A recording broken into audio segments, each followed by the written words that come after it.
a presença e o apoio. Bom dia a todos.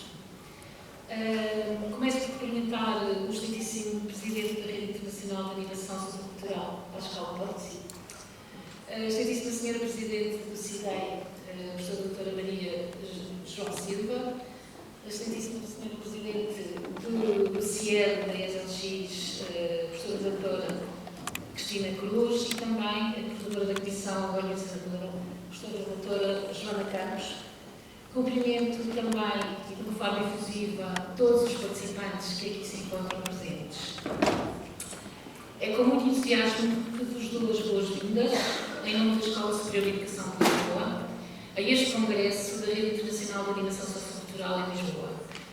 E num ano tão emblemático para todos nós, enquanto portugueses. Este evento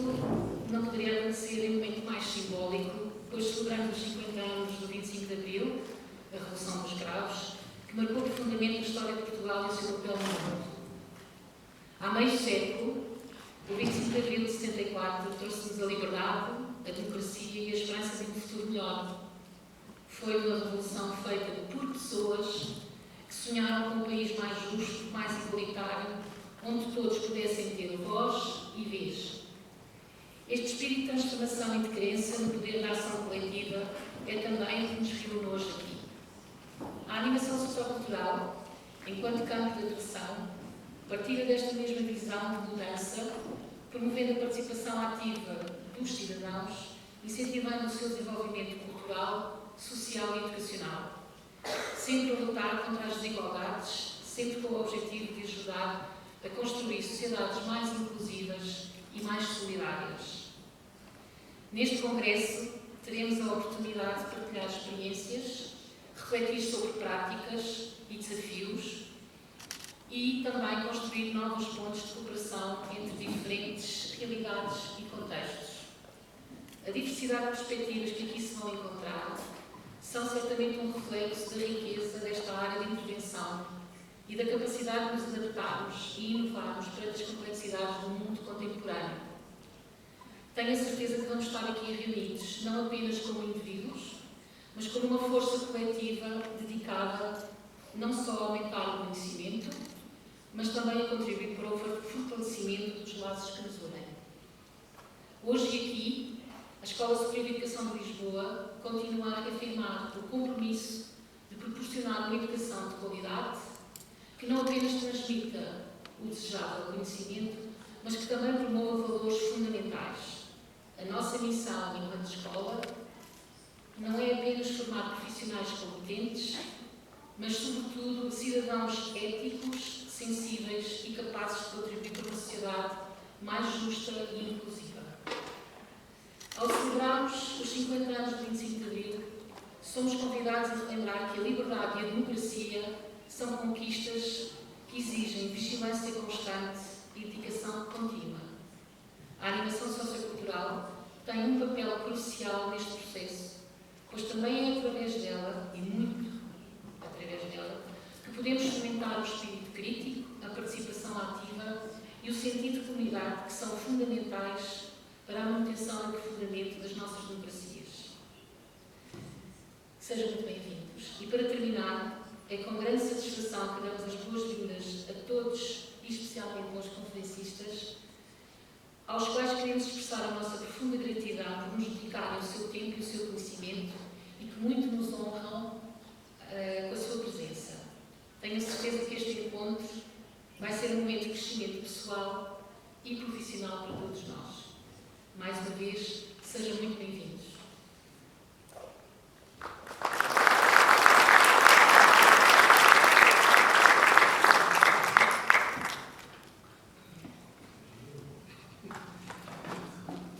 Mesdames et messieurs, chers amis du RIA,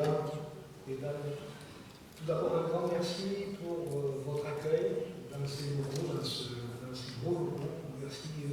tout à nos collègues, l'organisatrice Christina Johanna de Bronze, grâce à qui cette manifestation a été possible. Donc c'est toujours un grand bonheur de voir à la fois des visages connus, j'allais dire, des piliers du RIA qui nous suivent de pays en pays pour parler des enjeux vifs et cruciaux du champ de l'animation socioculturelle, et c'est aussi intéressant de voir de nouveaux visages à chaque fois qu'on arrive dans un pays qui viennent s'intéresser à ce champ de l'animation sociale et socioculturelle, à ce champ de l'intervention sociale, en particulier nos collègues du Portugal qui, cette année, grâce aussi en partenariat avec nos collègues de Figeac et de Bordeaux, ont pu aussi créer une dynamique autour d'un déplacement d'étudiants, de rencontres d'étudiants qui, finalement, je ne sais pas, dans cette triangulaire-là, c'est une première à l'échelle du RIA, et c'est vraiment quelque chose de très intéressant. Et ça montre que les échanges peuvent commencer, pas uniquement quand on est professionnel ou enseignant-chercheur, mais aussi quand on est en voie de professionnalisation et qu'on s'intéresse à ce qui se passe dans le champ. Un colloque qui s'annonce très riche d'abord parce que je reviendrai sur la thématique un petit peu, si j'ai le temps de dire quelques mots sur ce sujet, notamment autour de la démocratie, important pour les temps qui courent, et avec aussi beaucoup de visites de terrain diversifiées, donc toujours cette qualité d'articulation entre les présentations théoriques, pratiques et les visites de terrain qui nous nourrissent et qui nous enrichissent dans ce travail finalement de regard croisé et comparé sur ce qui se passe dans le champ de l'animation. Sur le fond, une thématique, notamment autour de la démocratie, et des contributions démocratiques de l'animation sociale et socioculturelle qui est palpitante, qui peut faire d'abord un peu peur, c'est-à-dire que la démocratie, c'est un peu, j'allais dire, quelque chose de difficile à saisir, d'un mou, d'un contenant un petit peu global, mais qui en même temps ouvre un terrain de jeu assez intéressant, puisque c'est une forme de complexité qui va de la mise en régime politique, c'est-à-dire les modes de dévolution stricte du pouvoir, jusqu'à des dimensions participatives, inclusives. Moi j'ai beaucoup travaillé sur la démocratie, et ce qui m'a toujours intéressé, c'est d'abord que chacun mettait dans ce contenant, comme dans bien des mots, tout ce qu'il a envie de produire ou de voir comme organisation de la société, comme manière de faire société. Ce qui est intéressant aussi, c'est que la démocratie a cette faculté, c'est que souvent, elle accepte nombre de critiques en son sein, puisque les critiques, elles se font toujours au nom d'elles-mêmes. C'est-à-dire finalement, quand on critique la démocratie, sauf quand on est dans des régimes totalitaires, évidemment, c'est toujours parce qu'on aimerait mieux de démocratie, ou plus de démocratie. Et ça, je trouve que c'est intéressant, parce qu'effectivement, quand on regarde les pratiques, c'est bien un régime qui tâtonne, qui progresse par approximation successive. C'est ce qu'a pu gagner la démocratie en disant finalement, historiquement et philosophiquement, on renonce à l'arbitraire d'un seul gouvernant pour finalement diluer le pouvoir dans cette multitude qui est le peuple, que sont les citoyens, et ça va réduire le risque d'arbitraire. Très bien, donc chacun est détenteur d'une partie de pouvoir. Là où la vérité prévalait, détenue par un seul individu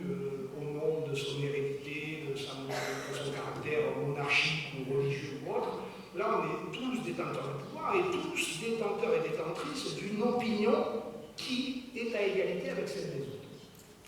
Ce qui pose la question malgré tout de la formation de cette opinion et de la qualité qu'on peut produire comme décision. Et évidemment, je pense aux dernières péripéties qu'on a eues en France dans les dernières élections, où évidemment on se rend compte que l'expression populaire n'est pas forcément gage de qualité du processus de décision, en tout cas selon le point de vue duquel on se place. Donc c'est intéressant parce qu'il y a bien toujours dans cette démocratie le problème de la quantité, le problème de la qualité dans la prise de décision, c'est-à-dire que le fait que tout le monde participe finalement ne garantit pas qu'on va aller vers une société plus juste, plus équitable, plus inclusive, plus accueillante, et on le voit bien. En même temps, ce qui est aussi intéressant, vous l'avez compris, c'est qu'entre la réalité de la machine politique et finalement son amélioration, finalement il y a un écart entre l'idéal et la pratique normale, mais que finalement on a tous et toutes, quels que soient finalement les acteurs, quel que soit, j'allais dire pour un petit clin d'œil, le bout de l'arc républicain dans lequel on se situe, on a tous la vision de comment combler l'écart entre le réel et l'idéal et comment faire avancer la société. Et c'est intéressant pourquoi? Parce qu'évidemment, l'animation sociale et socioculturelle, dans cet écart entre la pratique démocratique et l'idéal, a son rôle à jouer, puisque dans ses racines, c'est ce que vous avez dit quand vous avez rédigé la contribution, l'animation sociale et socioculturelle a une vocation, en tout cas une aspiration à la transformation sociale. Et qu'est-ce que la transformation sociale? Sinon le fait de combler au mieux un écart entre une pratique politique ou une certaine manière de faire société et finalement le projet de faire différemment, de trouver une alternative pour aller vers une société plus juste, plus équitable, plus inclusive et autres, parce qu'au fond, la démocratie, en plus d'un processus d'évolution du pouvoir, d'un système de normes, de politique publique, de représentation, de valeurs, c'est aussi une entreprise morale et une entreprise éthique, puisque finalement, si on se pose la question de qu'est-ce que la bonne démocratie a atteint par rapport aux approximations démocratiques telles qu'on les expérimente, il y a bien quelque chose qui est de l'ordre de la réflexion éthique sur qu'est-ce qui fonde une société qui serait meilleure. Et donc là, il y a bien une contribution qui est évoquée aussi dans l'appel à contribution, qui va être mise au travail durant ces projets de colloque, qui est l'apport pratique, participatif, mais aussi en termes de questionnement éthique que peut nourrir l'animation sociale et socioculturelle. Alors vous l'avez compris, l'animation sociale et socioculturelle, elle a ce projet de transformation sociale construit, vous le savez presque tous et tous, et si vous ne le savez pas, je vous le rappelle, d'autres le feront mieux que moi au cours de ces 3 jours, en travaillant notamment sur le registre de l'émancipation, de la capacitation des publics et des populations, avec un vrai espoir sur une participation qui peut être plus active, plus bénéfique, en lien avec aussi le champ de l'éducation populaire, et donc pour conduire, je le disais, une transformation sociale qui soit plus juste et plus égalitaire, plus solidaire, notamment. Donc dans ces questions, l'animation, elle est par exemple prise dans ce questionnement et dans ces tensions entre démocratie représentative et démocratie directe, par exemple. Ça, c'est un grand classique des théories démocratiques qui finalement est présent dans le champ de l'animation socioculturelle parce que selon le versant démocratique sur lequel l'animation socioculturelle va travailler, on va se rapprocher des dispositifs de politique publique. Finalement, si on accepte le modèle de la démocratie représentative et le fait qu'il faille travailler avec les représentants, alors à ce moment-là, on est sur une animation qui va se rapprocher des dispositifs de politique publique, qui va devenir parfois auxiliaire des dispositifs de politique publique, avec tous les questionnements d'identité, d'autonomie, de résistance, d'accompagnement, de conformation que ça peut susciter, ou si on va vers une conception de démocratie plus directe autour de certains enjeux, mais finalement on va se poser aussi la question des manières de mettre en œuvre cette démocratie directe pour qu'elle ne produise pas uniquement, qu'elle ne soit pas uniquement saisie par le populisme ou par la démagogie, mais qu'on puisse produire une plus-value sociale et socioculturelle. Donc ça veut dire qu'il y a un enjeu fort pour l'animation sociale et socioculturelle dont nous allons parler à travers plusieurs ateliers, plusieurs contributions, qui est celui finalement une question fondamentale qui est comment l'animation sociale et socioculturelle peut participer, peut produire une qualité de délibération et de participation, voire de représentation et de citoyenneté, sachant que ça exige de s'interroger sur comment l'animation sociale et socioculturelle va travailler à une montée en qualité du jugement des citoyens et des citoyennes. Et donc ça dépasse simplement les procédures participatives ou les processus inclusifs et autres, quand on se pose non pas la question simplement de l'inclusion, mais en même temps celle de la construction d'une qualité de jugement. Et on le voit, je le répète, dans le contexte actuel. Ce lien de l'animation avec la démocratie représentative ou plus de démocratie directe nous repose aussi la question de quelle contribution de l'animation à l'instituant, à l'institué et à l'institution. Pour avoir travaillé sur ces questions, on ne peut pas. Alors, on a plusieurs courants, ceux qui sont plutôt dans l'animation socioculturelle, les acteurs qui défendent plutôt l'instituant en disant attention, dès qu'on s'institue, dès qu'on a à voir avec l'institution, on prend des risques par rapport à notre identité première. D'autres qui disent, mais finalement, il faut gérer le vivre ensemble, les manières de faire société, se rapprocher des institutions. Donc finalement, comment on travaille avec l'institution, parfois à instituer ou à s'instituer en tant qu'animateur, animatrice ou qu'animation socioculturelle, sans perdre cette qualité démocratique qui est l'instituant, c'est-à-dire cette capacité à vouloir ou à mettre au travail la transformation sociale. Pour finalement atteindre, au fond, hein, disons-le même si c'est creux, atteindre finalement une qualité démocratique supérieure, je n'aime pas dire ce terme-là, mais en tout cas qu'il y ait une progression démocratique, même si on devrait discuter de l'idée de progrès et de la distance qu'on peut prendre avec ça. Et au fond, ce qui est aussi intéressant, tu me dis si j'ai encore un peu de temps ou pas. C'est un peu le président.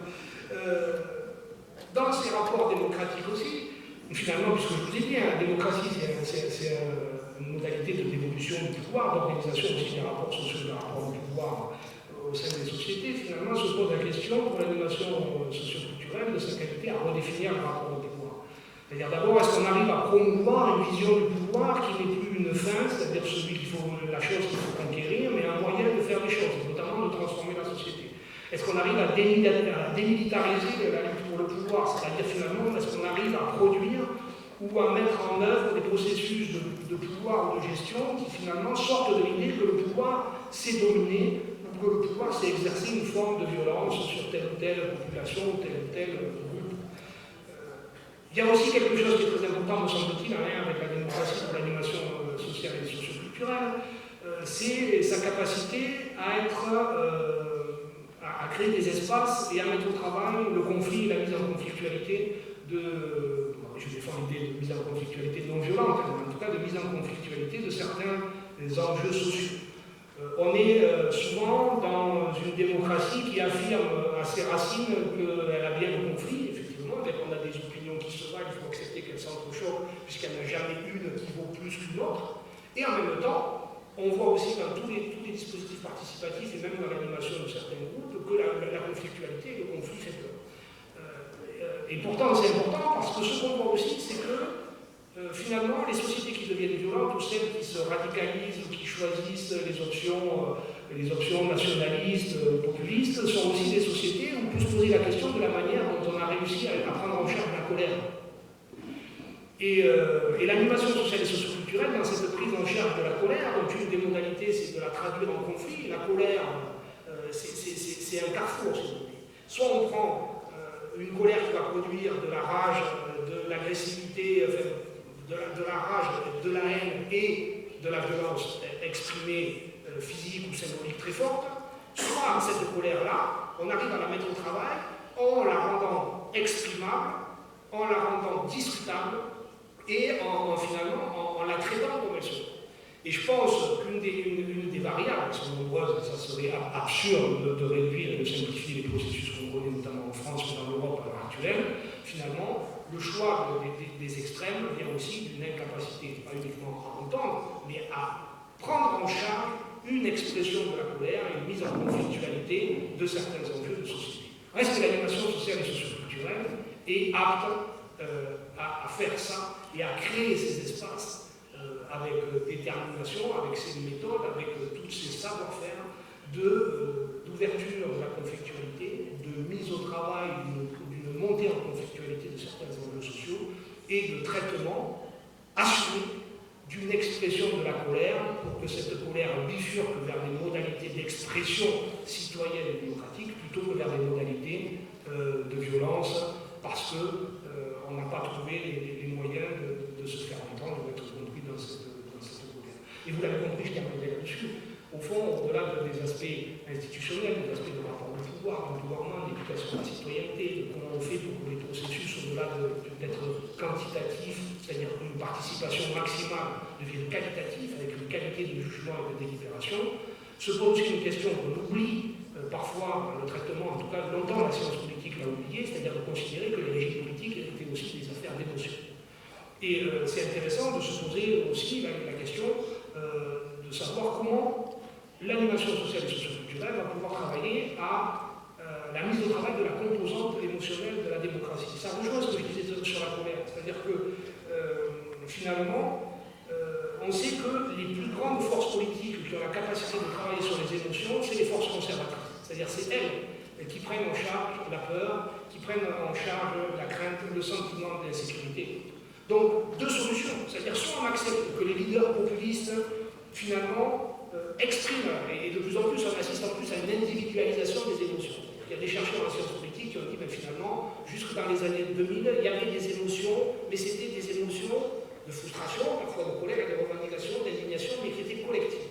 Et aujourd'hui, il marque depuis les années 2000, en tout cas pour la France, une individualisation des affects et une récupération par des leaders de ces émotions-là. Je suis en colère pour montrer que je comprends votre colère. Et finalement, cette traduction, cette incorporation des émotions, est-ce que c'est les leaders populistes qui doivent la reprendre à leur compte, finalement, surfer sur le ressentiment, sur l'exaspération, sur la frustration du corps électoral, ou est-ce que, et donc du coup avec le risque que ça, c'est-à-dire que c'est ce qu'on peut appeler la régression émotionnelle de la démocratie, c'est-à-dire, j'ai fini quasiment, la régression émotionnelle de la démocratie, c'est au fond cette idée que non seulement on est mu par une vision émotionnelle, par une vision politique, mais avec tout ce que l'émotion entraîne comme réaction d'instantanéité et d'immédiateté.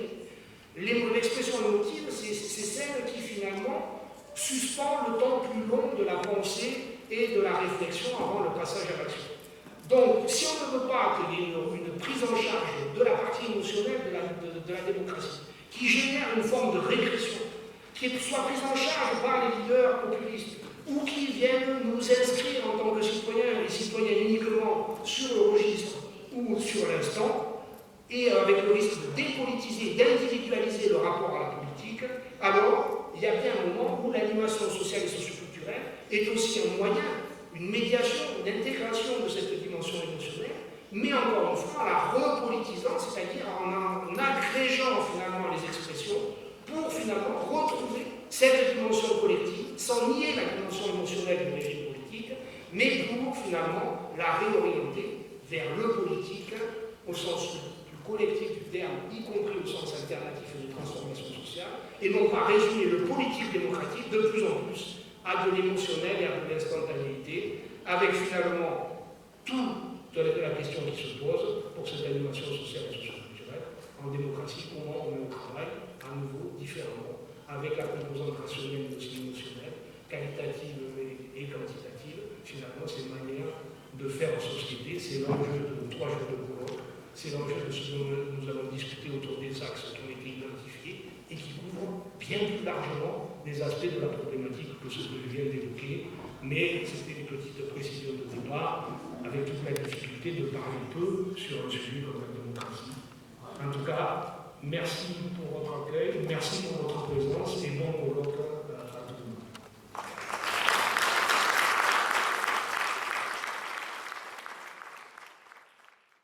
Enquanto coordenadora do CIED, é para mim um grande orgulho poder ver o nosso centro, o Centro Interdisciplinar em Estudos Educacionais, a participar nesta reunião de referência para profissionais e académicos que trabalham no campo da animação sociocultural. Nesse sentido, a criadora das contribuições das várias áreas de saber que vemos representadas na Escola Superior de Educação.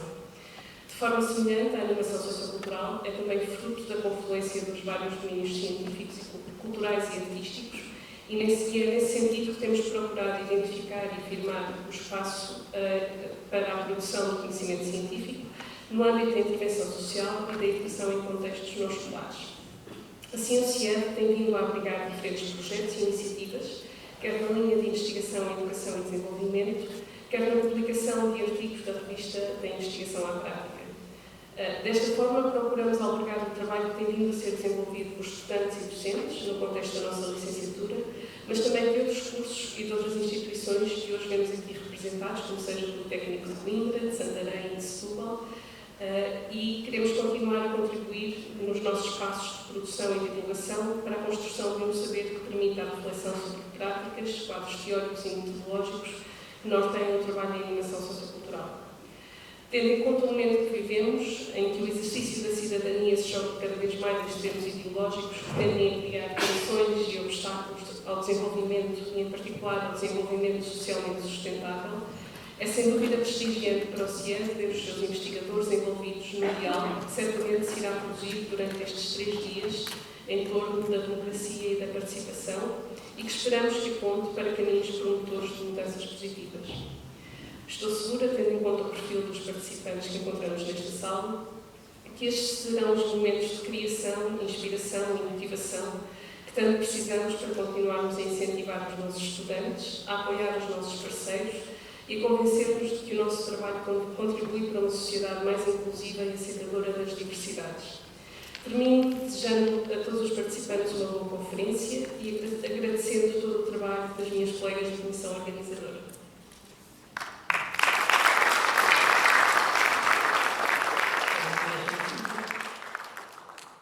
Bom dia a todas e a todos. Eu estou aqui em representação do Polo de Lisboa, do Centro de Investigação, denominado cuja sigla é CIDEI, e que é o Centro de Estudos em Educação e Inovação, e que é um conjunto de docentes da nossa escola constitui um Polo de Lisboa. O CIDEI é um centro de investigação em educação e tem várias linhas de investigação. A linha de investigação Educação, Cidadania e Inclusão é, no meu entender, a que melhor enquadra a investigação que se partilhará, que se criará neste encontro. Esta linha, Educação, Cidadania e Inclusão, pretende contribuir para estudos que potenciem o respeito pela diversidade das pessoas, independentemente das suas características. Esta linha visa ainda promover a inclusão e a participação plena nos diferentes contextos educativos, contextos socioculturais. Neste congresso, neste encontro, tal como no CIDEI, a investigação é centrada na democracia e participação e inclui investigações formais, como as ligadas aos graus académicos, mas também a produção de conhecimento na ação, a produção de conhecimento nas experiências de campo de investigadores atores e também nas experiências de outros atores socioculturais. O tema deste encontro, que tem sido aqui muito bem explorado nesta mesa de abertura, democracia e participação, é central para todo o CIDEI e não só para a linha de investigação, educação, cidadania e inclusão. É central para todo o CIDEI porque a participação democrática é essencial nas várias dimensões dos contextos educativos.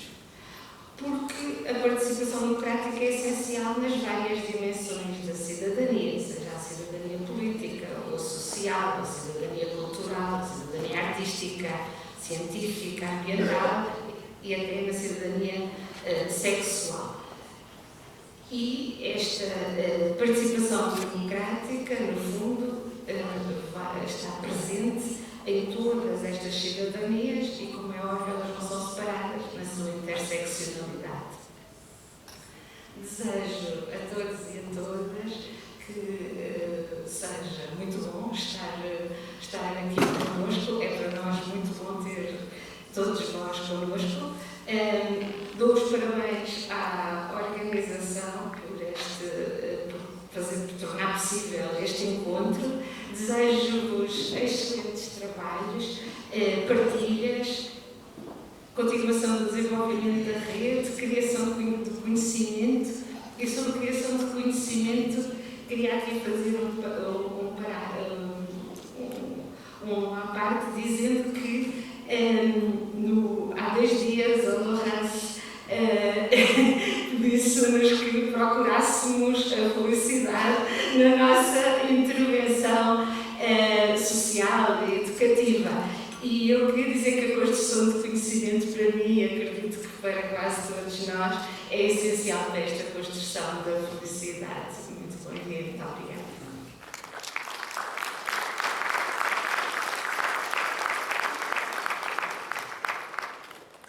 Tornou-se uma vontade de vários. Para embarcar nesta aventura, porque foi disso que se tratou, tem sido uma aventura, reunimos esforços e criámos uma equipa. A primeira intenção foi a de realizar o congresso noutra cidade que não a capital. Mas por motivos vários a escolha teve mesmo de recair sobre Lisboa, mas reunindo na equipa pessoas e instituições de diferentes geografias do centro litoral, Coimbra, Santarém e Setúbal. O que nos une é o compromisso com a animação sociocultural em vários planos. Somos 4 instituições do ensino superior públicas que têm assumido a formação dos animadores socioculturais, estabelecendo relações de proximidade com esses profissionais, com as organizações, os coletivos, as equipas, os programas e projetos que se integram, assim como com as respectivas esferas associativas da área profissional.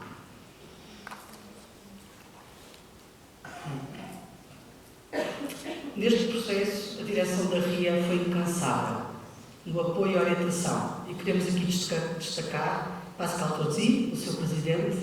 mas também Luc Raffier e Clotilde Montgolfier,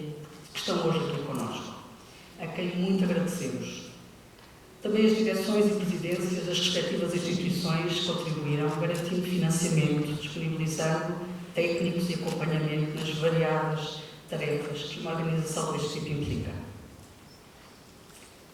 Portugal não era estranho a Jean-Claude Gillet, que veio até cá nos anos 70, trazido pelas notícias de uma revolução, a Revolução de Abril, há 50 anos. E desde então continuou a visitar o país e a dialogar com muitos animadores socioculturais portugueses, como pudemos ouvir e ler nos testemunhos reunidos nas homenagens que lhe foram prestadas. Essa revolução que nos trouxe Gillet, entre outros estrangeiros, e a animação sociocultural também, permitiu abrir o país à democracia e pôr fim a uma das mais longas ditaduras europeias do século XX. E libertou outros, também presos e oprimidos pelas amarras da colonização, e permitiu o fim de uma guerra que destruiu espaços e pessoas e cujos efeitos ainda se fazem sentir hoje nas populações e sociedades angolana, guineense, cabo-verdiana, moçambicana, são tomense e portuguesa. Ora, precisamente a escolha da temática deste congresso, animação sociocultural, democracia e participação, traçou-se em parte no cenário desta celebração dos 50 anos da Revolução de Abril de 74, que, como a nossa Presidente disse, incontornável para todos nós, e que trouxe a democracia e a liberdade ao mais ocidental país europeu, mas tomando também os desafios que atualmente as sociedades enfrentam à escala mundial, e vou repetir algumas para a escala porque são comuns, são do mundo, a persistência da pobreza e das desigualdades, a dificuldade da inclusão e aceitação das diferenças, a ameaça do racismo, populismo e terrorismo, os efeitos de guerras que não findam e outras que começam, isto é, os desafios da sustentabilidade social e ambiental. Precisamente o compromisso da animação com a democracia, como Caride, que se junta a nós, e terei que me calar para podermos ouvi-lo, bem mais interessante, demonstra e defende os seus textos que são para nós referência. Uma democracia que se constrói coletivamente e que se deseja que atravesse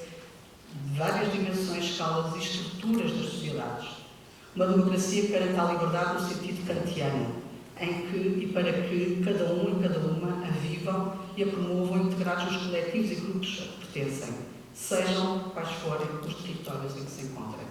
Por isso, esta ideia de liberdade, por vários apontada como utópica, porque inacabada e sempre em reinvenção, é também a utopia da animação, como escreveu João Tevila. Uma animação que pretende compreender para além da evidência, para agir sobre as estruturas, com e para as pessoas. Precisamente é essa a essência, acreditamos nós, da animação sociocultural, a que se encontra na ação, pensamento e decisão dos animadores socioculturais que sensibilizam, despertam e mobilizam as pessoas, todas, sem exceção, para que se reconheçam os múltiplos sentidos da participação, sendo talvez para nós, permitam fazer aqui escolhas, a melhor ilustração, a imagem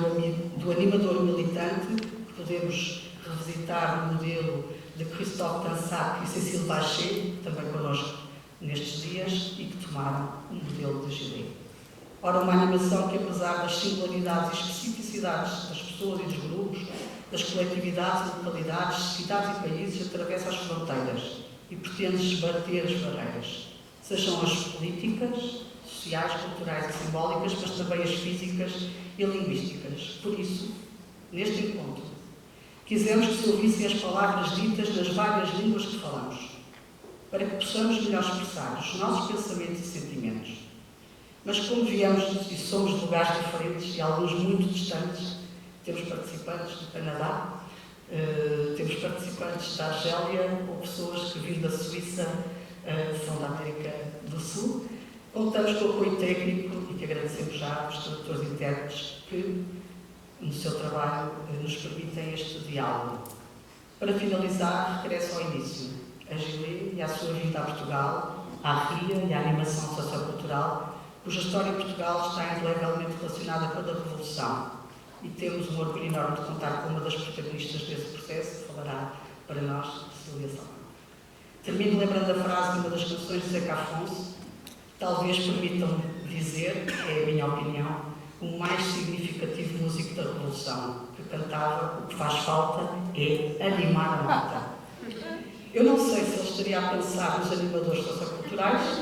talvez sim, talvez não, já não podemos conversar com ele, infelizmente, mas certamente que estaria a referir-se à mobilização política das pessoas, à importância do encontro e da convivialidade, à festa no sentido antropológico. Por isso, neste Congresso, que queremos que seja um encontro, contamos com sessões plenárias, que se vão seguir já, mas também com painéis em que poderemos ouvir e dialogar com os vários comunicadores, visitas a territórios onde vamos encontrar profissionais da animação e vários momentos de pausa, para que possamos conversar e também um jantar festivo, para quem quiser juntar-se. A todos, votos de bom Congresso. Agradecemos a vossa presença para que estes 3 dias sejam interessantes, desafiadores, inspiradores, mas também muito prazerosos e tranquilos. Muito obrigada.